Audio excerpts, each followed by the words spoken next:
Yeah, Virat, another 7 months left of the World Cup.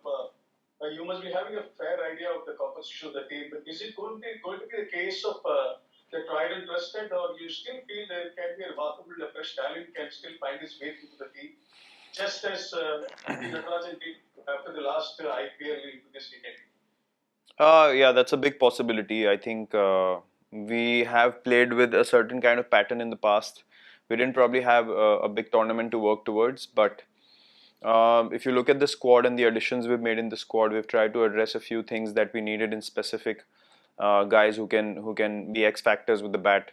Uh, do things which are the need of the hour in T20 cricket, and these guys have done so in the IPL on a regular basis. So, yeah, we've tried to cover all those bases. Now it'll be interesting to see how they go about things in these 5 games, because these are the only games we have as a team before the World Cup, and we want to see how these guys fare out there in the middle. But yeah, I feel like the squad right now, what we have, barring Jaddu, who will come back whenever fit, is the squad that I feel is the most balanced in terms of all the options readily available for us to take on the field as and when we want.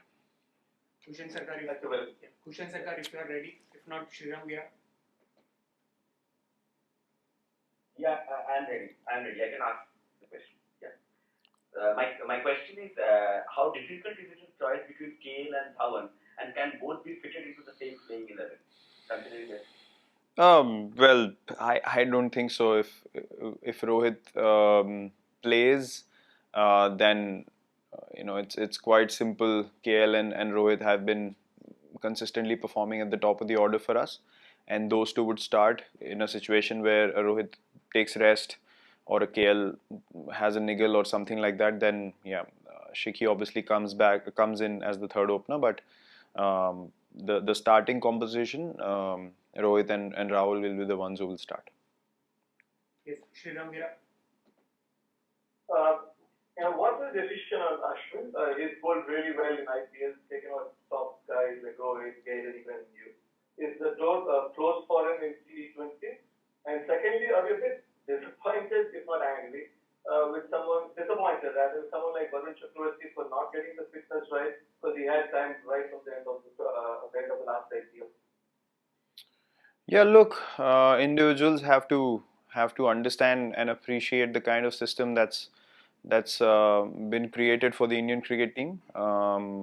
We should operate at very high levels of fitness and skills. There's a reason why this is, the top of the ladder when it comes to playing cricket in our country. And yeah, you would obviously expect players to abide by what's required to be a part of Team India. And that there should not be any space for any compromise in that regard. Having said that, to answer your first question, Washington has been doing really well for us.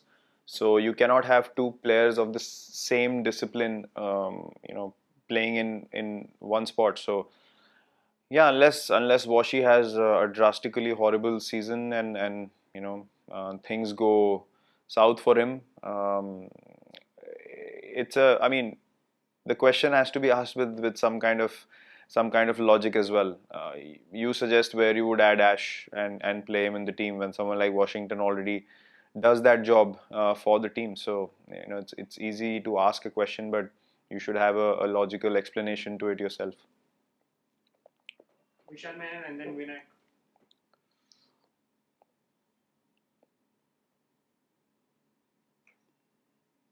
Yes, Vishal.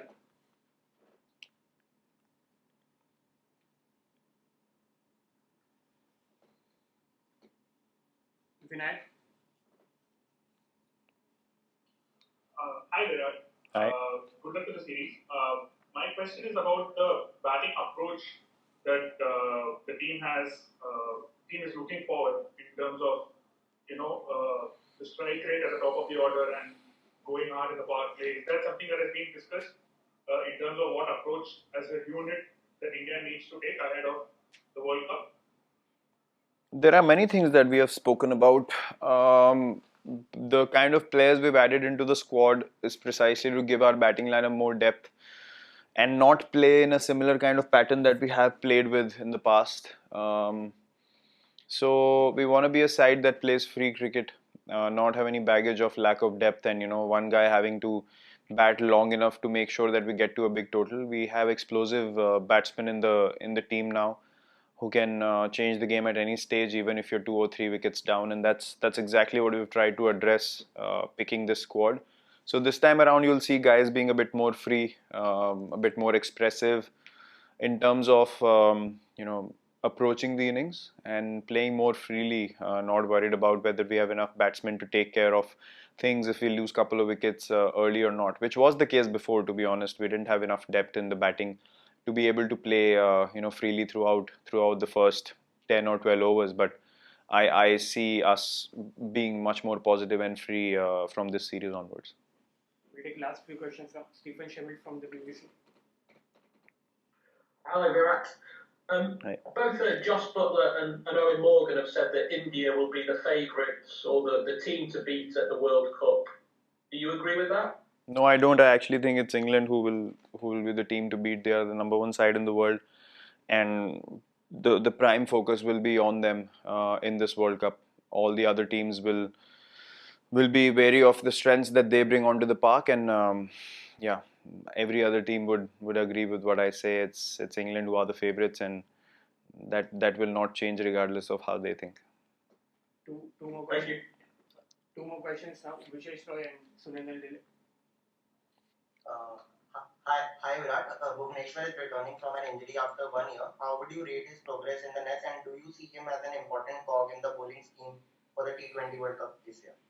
Yeah, he's shaping up really well. He's come back. He's fit. He's worked really well to get back to 100% fitness.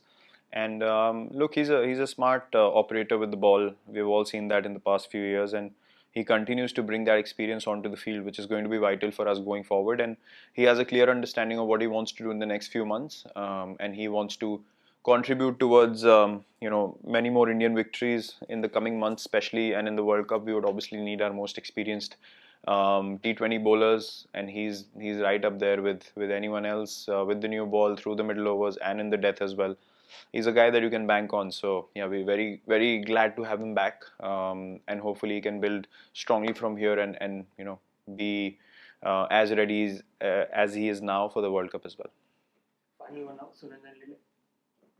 Virat कई लोग सोचते हैं कि ये 3.5 घंटे का ही खेल है, 20 ओवर ही खेलने हैं, 20 ओवर ही बॉलिंग डालने हैं, लेकिन as a player, as a captain, आपको ये जो फॉर्मेट है ये कितना चैलेंजिंग लगता है, कप्तान की हैसियत से भी और बल्लेबाज की हैसियत से भी? आई थिंक यहाँ पे सर जो प्लानिंग और थिंकिंग ऑन योर फीट जो बोलते हैं वो बहुत रैपिड तरीके से आगे बढ़ती है.